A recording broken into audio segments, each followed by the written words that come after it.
Hello students, कक्षा 10 सामाजिक विज्ञान विषय की ऑनलाइन क्लासेज में आपका स्वागत है। पिछली क्लास में हम अध्याय 4 से संबंधित कुछ बातों की चर्चा कर रहे थे, जिसमें हमने कृषि से संबंधित बातों को देखा। हमने देखा कि हमारा देश कृषि प्रधान देश है और हमारे यहाँ विभिन्न प्रकार की कृषि की जाती है। ना सिर्फ कृषि के विभिन्न प्रकार हमने देखे, अपितु फसल उत्पादन को भी हमने देखा। हमने देखा कि हमारे देश में फसल ऋतु, फसल प्रारूप या शस्य ऋतुओं को 3 भागों में बांटा गया।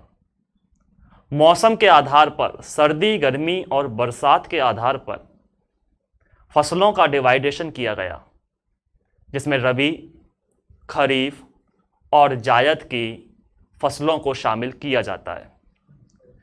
जहां रबी की फसलें अक्टूबर नवंबर में बोई जाती हैं, तो वहीं इनकी कटाई मार्च अप्रैल या अप्रैल मई तक इनकी कटाई कर ली जाती है।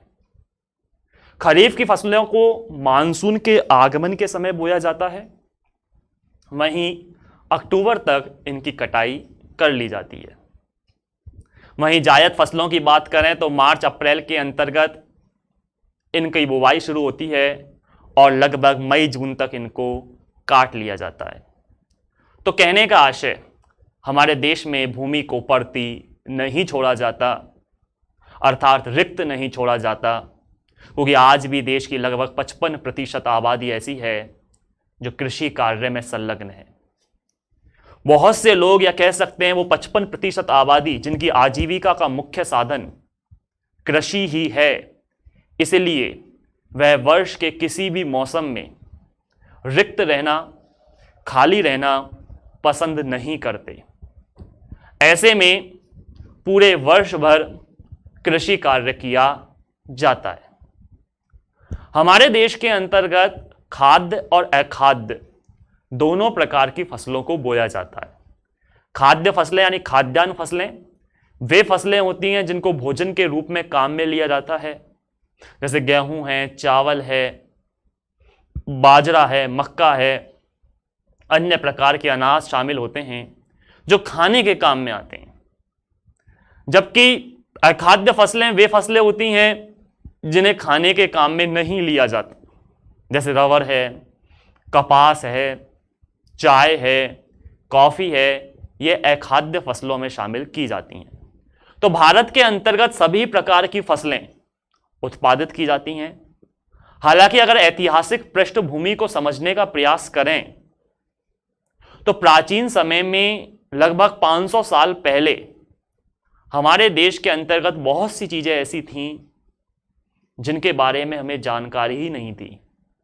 आलू, सोयाबीन, मक्का, ये ऐसी चीजें थीं जिनके बारे में भारतीयों को नॉलेज नहीं थी। आखिरकार समय दर समय जब दूसरे देशों से, हम पढ़ेंगे इस बारे में और आगे अभी, जब दूसरे देशों से हमारे देशों में आवागमन हुआ, संस्कृति का प्रचार प्रसार हुआ, तो ये चीजें भी हमारे देशों में आईं और आज इनका बेतहाशा मात्रा में भारत में उत्पादन किया जा रहा है। तो आज हम चर्चा करने जा रहे हैं हमारे देश की मुख्य फसलों के बारे में। कुछ खाद्यान्न और अखाद्य फसलें हैं कि आखिर इनको कहां बोया जाता है और इनको उत्पादित करने के लिए कौन सी आवश्यक दशाएं होनी चाहिए। बात करते हैं सबसे पहले मुख्य फसलें। मिट्टी, जलवायु और कृषि पद्धति में अंतर के कारण, आप देखिए सामने बोर्ड पे लिखा हुआ है, विभिन्न क्षेत्रों में अनेक प्रकार की खाद्य और अखाद्य फसलें उगाई जाती हैं, जिनमें चावल, गेहूं, विभिन्न प्रकार के मोटे अनाज। अब ये मोटे अनाज में क्या है, मक्का है, बाजरा है, ये सब मोटे अनाज में शामिल होते हैं।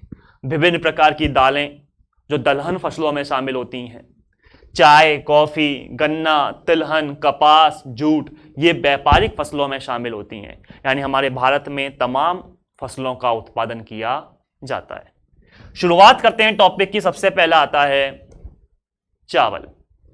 भारत में अधिकांश लोगों का खाद्यान्न चावल है। हमारा देश चीन के बाद दूसरा बड़ा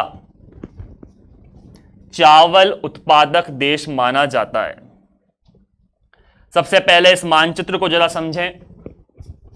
भारत में चावल की स्थिति, ये जो संपूर्ण क्षेत्र आपको दिखाई दे रहा है, यहां से शुरू करते हैं, कर्नाटक केरल से होते हुए तमिलनाडु, आंध्र प्रदेश, उड़ीसा होते हुए पश्चिम बंगाल और बिहार तक के क्षेत्रों में ये पूरी चावल की पेटी मानी जाती है।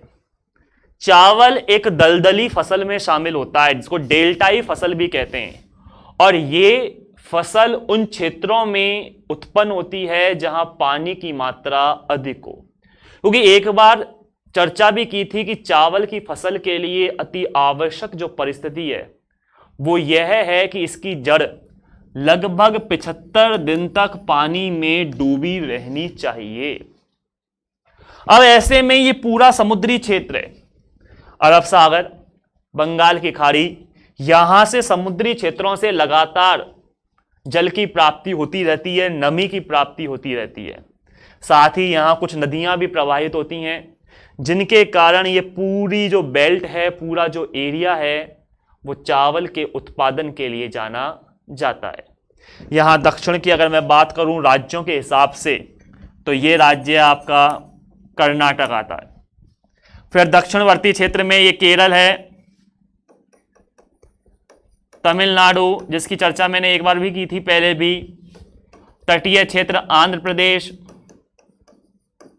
उड़ीसा और पश्चिम बंगाल। ये मानचित्र की नॉलेज आपको होनी चाहिए। इसके बाद हम बात करते हैं बिहार और ये पश्चिमी उत्तर प्रदेश। तो कहने का आशय, पूरा जो क्षेत्र आता है वो चावल के उत्पादन से संबंधित क्षेत्र है। आइए आगे। तो हमने देखी थी पिछली लाइन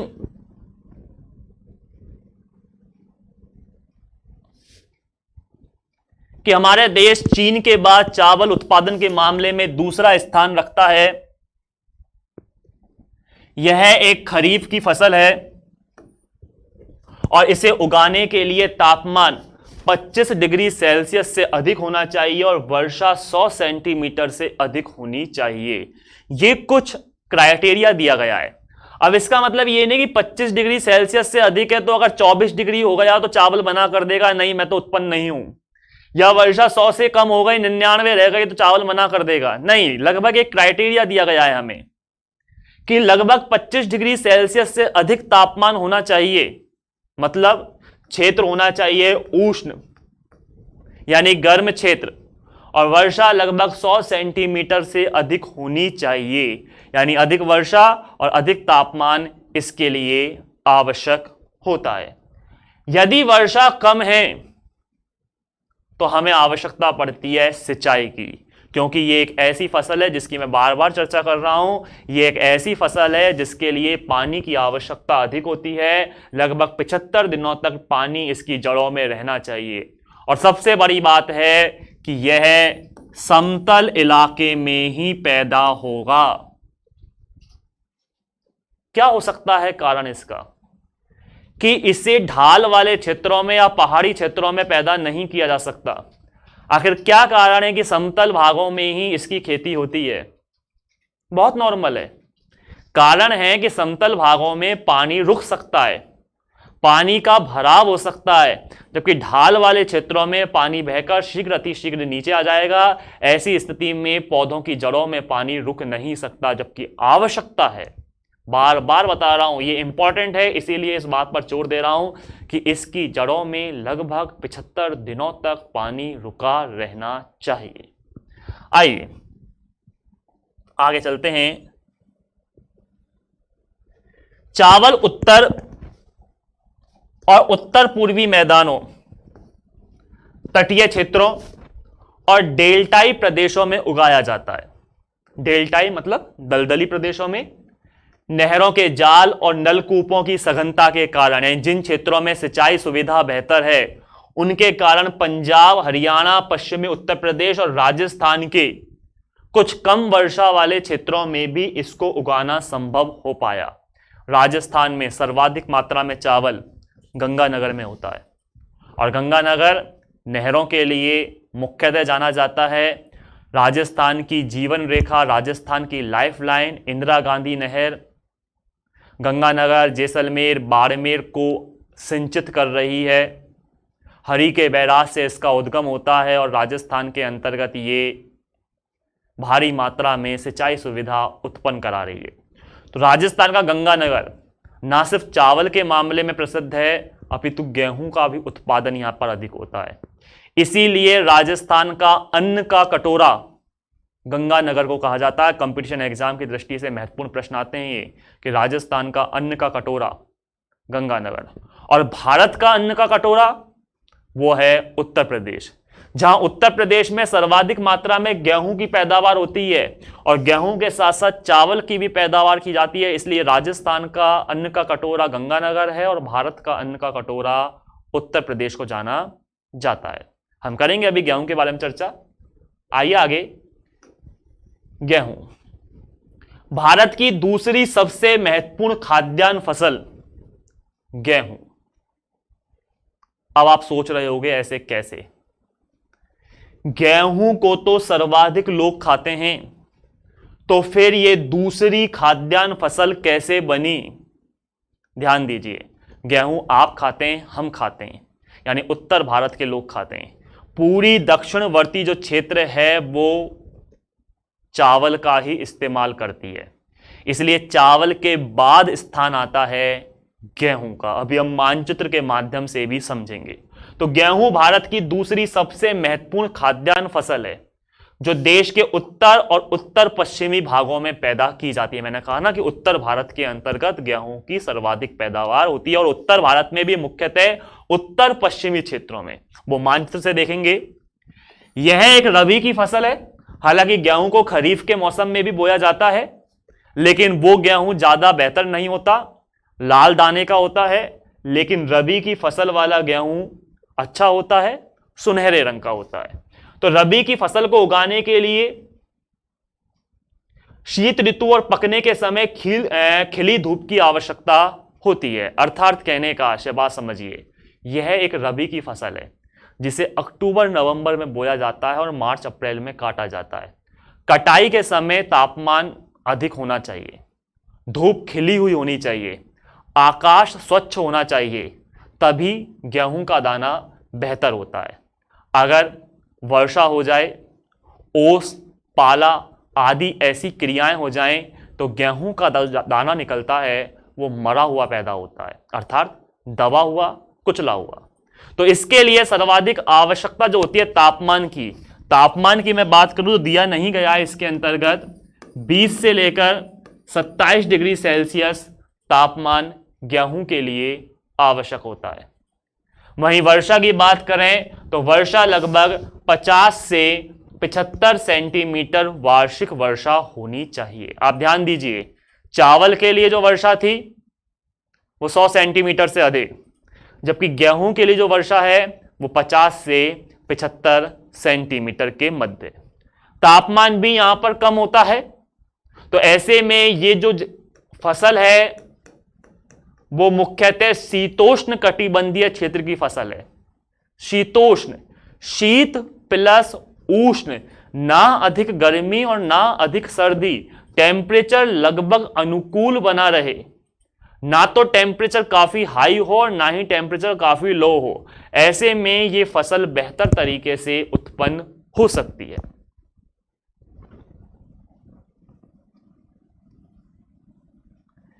देश में गेहूं उगाने वाले दो मुख्य क्षेत्र हैं, एक उत्तर पश्चिम में गंगा सतलज का मैदान और दूसरा दक्षिण का काली मिट्टी का प्रदेश। दक्कन बोल लीजिए या दक्षिण बोल लीजिए, काली मिट्टी का प्रदेश। पंजाब, हरियाणा, उत्तर प्रदेश, मध्य प्रदेश, बिहार और राजस्थान के कुछ भाग गेहूं पैदा करने वाले मुख्य राज्य हैं। समझाने की कोई विशेष चीज नहीं, लेकिन इसको हम मानचित्र से समझ लेंगे तो बेटर तरीके से क्लियर होगा। ये जितना भी आपको रंग दिखाई दे रहा है, ये पूरा क्षेत्र, ये गेहूं उत्पादन का मुख्य क्षेत्र है। पंजाब, हरियाणा, उत्तर प्रदेश, उत्तराखंड का कुछ क्षेत्र, यहां राजस्थान, मध्य प्रदेश, ये पूरा क्षेत्र जो है, जो बेल्ट आती है पूरी, ये मुख्य उत्पादक क्षेत्रों में शामिल की जाती है। वहीं साथ ही साथ राजस्थान का पश्चिमी भाग, कुछ हिस्सा गुजरात का आता है, महाराष्ट्र का कुछ क्षेत्र है, इधर बिहार और उत्तर प्रदेश का पश्चिमी क्षेत्र, ये सभी गेहूं उत्पादक क्षेत्र तो हैं, लेकिन इनके मुकाबले यहां पर कम पैदावार होती है। आप संकेत बॉक्स देख सकते हैं, प्रमुख क्षेत्र और गौण क्षेत्र। जो डार्क दिखाया गया है ये प्रमुख क्षेत्र हैं, यहां गेहूं की सर्वाधिक पैदावार होती है। बाकी के अन्य एरियाज में गेहूं होता तो है लेकिन कम मात्रा में। अब जरा इसको दोबारा देखें, चीज को, इस नक्शे को।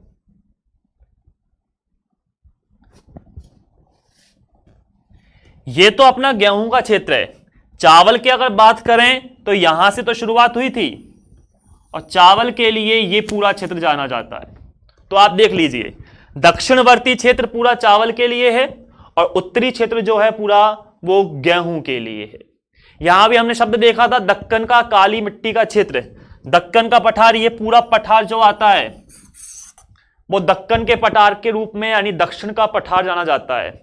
और यहां पर काली मिट्टी का जो क्षेत्र है, ये जो क्षेत्र है ये काली मिट्टी का क्षेत्र है जो गेहूं की पैदावार के लिए मुख्यतः आवश्यक है। तो कहने का आशय, गेहूं और चावल भारत की दो प्रमुख खाद्यान्न फसलें। गेहूं के पश्चात हम बात करें अगर अगले टॉपिक की, तो वो है मोटे अनाज। इन मोटे अनाजों के अंतर्गत विभिन्न प्रकार के सभी अनाज इसमें शामिल किए जाते हैं। बाजरा है, रागी है, ज्वार है, ये सभी इसके अंतर्गत शामिल की जाने वाली फसलें। ध्यान दीजिए, ज्वार, बाजरा और रागी भारत में उगाए जाने वाले मुख्य मोटे अनाज हैं। यद्यपि इन्हें मोटा अनाज कहा जाता है, परंतु इनमें पोषक तत्वों की मात्रा अत्यधिक होती है। उदाहरणतः रागी में प्रचुर मात्रा में लोहा, कैल्शियम, सूक्ष्म पोषक और भूसी मिलती है। भूसी मतलब उसका हम छिलका कह सकते हैं। जैसे आटे को छानने के बाद जो कचरा बचता है वो भूसी कहलाती है, तो वो छिलका भी महत्वपूर्ण होता है। हालांकि वैज्ञानिक तो इस बात को कहते हैं, विशेषज्ञ इस बात को कहते हैं कि आटे को छानने की बजाय बिना छने हुए आटे का ही इस्तेमाल करना चाहिए, लेकिन अधिकांश तो उसको छानकर इस्तेमाल करते हैं। कारण है विभिन्न प्रकार का अन्य कचरा भी शामिल है, लेकिन छिलका जो है गेहूं का जिस तरह से उपयोगी होता है उसी तरह से यहां पर भी जो रागी है उसकी भूसी महत्वपूर्ण होती है। क्षेत्रफल और उत्पादन की दृष्टि से ज्वार देश की तीसरी महत्वपूर्ण खाद्यान्न फसल है। याद कीजिए, पहली खाद्यान्न फसल महत्वपूर्ण चावल, दूसरी गेहूं और तीसरी आती है ज्वार। यह पूछा जा सकता है एक नंबर का बोर्ड एग्जाम में कि क्षेत्रफल और उत्पादन की दृष्टि से तीसरी महत्वपूर्ण खाद्यान्न फसल कौन सी है? ज्वार। यह फसल वर्षा पर निर्भर होती है। अधिकतर आर्द्र क्षेत्रों में, आर्द्र का मतलब होता है नमी युक्त क्षेत्रों में उगाए जाने के कारण इसके लिए सिंचाई की आवश्यकता नहीं होती। इसके प्रमुख उत्पादक राज्यों में महाराष्ट्र, कर्नाटक, आंध्र प्रदेश और मध्य प्रदेशों को शामिल किया जाता है। रनिंग का मैटर है, समझने की चीजें कम हैं, आपको सिर्फ पढ़ना होगा। देखिए आगे, बाजरा। बलुआ और उथली काली मिट्टी पर यह बाजरा उगाया जाता है। बलुआ मिट्टी, जिसको हम बलुई मिट्टी भी कहते हैं, एक तरह से रेतीली मिट्टी के रूप में यह जानी जाती है। बलुआ मिट्टी, रेतीली मिट्टी की विशेष पहचान यह होती है कि यह जल्दी ही सूख जाती है, अर्थात इसमें पानी ग्रहण करने की क्षमता बहुत कम होती है। काली मिट्टी ठीक इसके विपरीत होती है। काली मिट्टी के अंतर्गत पानी डालने पर उसमें पानी ग्रहण करने की क्षमता अधिक देर होती है, वो लंबे समय तक गीली रह सकती है, लेकिन यह मिट्टी शीघ्र अतिशीघ्र सूख जाती है। यही कारण है कि बाजरा इस मिट्टी में पैदा होता है, क्योंकि बाजरा एक शुष्क फसलों में शामिल है। जहां चावल के लिए भारी वर्षा की आवश्यकता होती है, वहीं बाजरा शुष्क क्षेत्रों में पैदा हो सकता है। यही कारण है कि राजस्थान के पश्चिमी क्षेत्रों में जहां वर्षा 25 सेंटीमीटर भी नहीं हो पाती, उन क्षेत्रों में बाजरे की खेती आसानी से की जाती है। तो देखिए, राजस्थान, उत्तर प्रदेश, महाराष्ट्र, गुजरात और हरियाणा इसके मुख्य उत्पादक राज्य हैं। इसके बाद रागी शुष्क प्रदेशों की फसल है, इसी में शामिल कर लिया गया है रागी को भी बाजरे के अंतर्गत। यह लाल मिट्टी, काली, बलुआ, दोमट और उथली काली मिट्टी, काली मिट्टी दो प्रकार की, एक गहरी काली मिट्टी और एक उथली काली मिट्टी पर अच्छी तरह से उगाई जाती है। शब्द आता है दोमट, दो मिट्टियों का मिश्रण। किसी भी क्षेत्र को देख लीजिए, वहां पर दो मिट्टियां आपको अवश्य मिलेंगी, तो दो मिट्टियों का मिश्रण मतलब दोमट मिट्टी। इसके प्रमुख उत्पादक राज्यों में कर्नाटक शामिल है, हिमाचल प्रदेश, उत्तराखंड, सिक्किम, झारखंड और अरुणाचल प्रदेश के अंतर्गत रागी की जाती है, यानी हमारे राजस्थान के अंतर्गत इसका उत्पादन बहुत कम या ना के बराबर होता है, इसीलिए इसका यहां पर जिक्र नहीं है। इसके अलावा मक्का लास्ट देखिए आज के लिए, फिर करेंगे चर्चा और बाद में। यह एक ऐसी फसल है जो खाद्यान्न व चारा दोनों रूपों में प्रयोग की जाती है, यानी मक्के का इस्तेमाल हम भोजन के रूप में भी करते हैं। मक्के की रोटी आपने सुना होगा, पंजाब के अंतर्गत मक्के की रोटी और सरसों का साग। तो मक्के का इस्तेमाल हम भोजन के रूप में भी करते हैं, और इसका बचा हुआ जो छिलका होता है, ठूंठ होती है, यानी फसल के कटने के बाद आप देख सकते हैं, अगर ये ऊपर के हिस्से को काट दिया जाए, बाजरे की खेती दिखाई जा रही है, तो नीचे जो ठूंठ बचते हैं, इसकी कटाई करके चारे का इस्तेमाल किया जाता है, चारे का निर्माण होता है। यह एक खरीफ की फसल है। खरीफ की फसल मतलब कब बोई जाती है, याद कीजिए आप जब तक। खरीफ की फसल जो मानसून के आगमन के समय बोई जाती है, और इसके लिए जो टेम्परेचर चाहिए होता है, लगभग 21 डिग्री से लेकर 27 डिग्री सेल्सियस तापमान की इसमें आवश्यकता होती है। एक विशेष बात याद रखिए, अगर आप इस तापमान को भूल जाते हैं बोर्ड एग्जाम के अंतर्गत कि कितने से कितना होना चाहिए, तो एक राउंड फिगर जो है अपने वो याद कर लीजिए, और वो है 20 से 27। किसी भी फसल के अंदर शामिल कर देना गलत नहीं होगा, हालांकि याद तो आपको करना ही है पहले, लेकिन बाई चांस कि जब सारे ही रास्ते बंद हो जाएं, क्या लिखें क्या नहीं लिखें भूल गए, तो आप इसको याद रख लीजिए, 20 से लेकर 27 डिग्री सेल्सियस। क्योंकि याद कीजिए, चावल कब बात आई थी, तो उसमें 25 डिग्री सेल्सियस से ऊपर आया था, जो इसमें शामिल हो रहा है। गेहूं भी 20 से लेकर 27 डिग्री सेल्सियस के लिए आवश्यक होता है। इसके बाद हमने मक्का में देख रहे हैं, तो 21 से लेकर 27 डिग्री सेल्सियस तापमान की इसमें आवश्यकता होती है। इसके लिए पुरानी जलोढ़ मिट्टी अच्छी प्रकार से होती है, यानी अच्छी तरह से इसको उगाया जा सकता है। बिहार जैसे कुछ राज्यों में मक्का रबी की ऋतु में भी उगाई जाती है। अलग अलग क्षेत्रों की अलग अलग परिस्थितियां, आधुनिक तकनीकी निवेशों और उच्च पैदावार देने वाले बीज, जिनको अपन हाइब्रिड बीज भी कहते हैं, उर्वरक, रासायनिक खाद और सिंचाई के उपयोग से आज मक्का का उत्पादन बढ़ रहा है। लेकिन फिर भी देखा जाए तो भारत के अंतर्गत दक्षिणवर्ती क्षेत्र मुख्यतः कर्नाटक है, मध्य प्रदेश है, उत्तर प्रदेश, बिहार, आंध्र प्रदेश और तेलंगाना इसके मुख्य उत्पादक राज्य हैं।